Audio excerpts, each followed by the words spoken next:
Ay müdür, ne güzelləşmişsən, nə qəşəng bəzənmisən. Ana belə. Belə, hələ mən tam dəyişilməmişəm. Göründü necə dəyişirəm.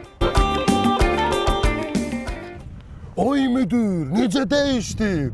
Görürsən, İnşallah olsun. hələ bugün sənə maaşından avans da verəcəm.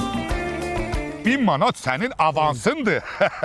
Tələsmə, bu maşını satırıq. Sənə Amerikadan uçan maşın gətişdirirəm. Uçan maşın? Bəli.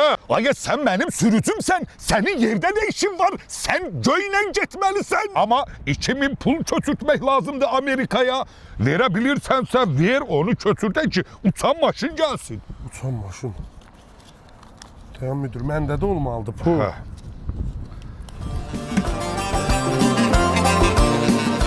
Müdür, bu sən verdiyin. Bu 1000, bunu bilirəm dəqiq. Ver Tamam, görüm bu da burada da 1000'dir. Bu da 1000.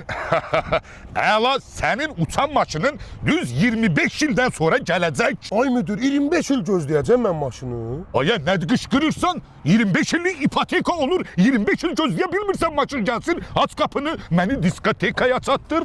Ya bir nətər oldu, 25 1000 verdi, 2000 aldı. 25 il. Belə müdür olar. Amma bəlkə də müdür nəsə bildiyim var.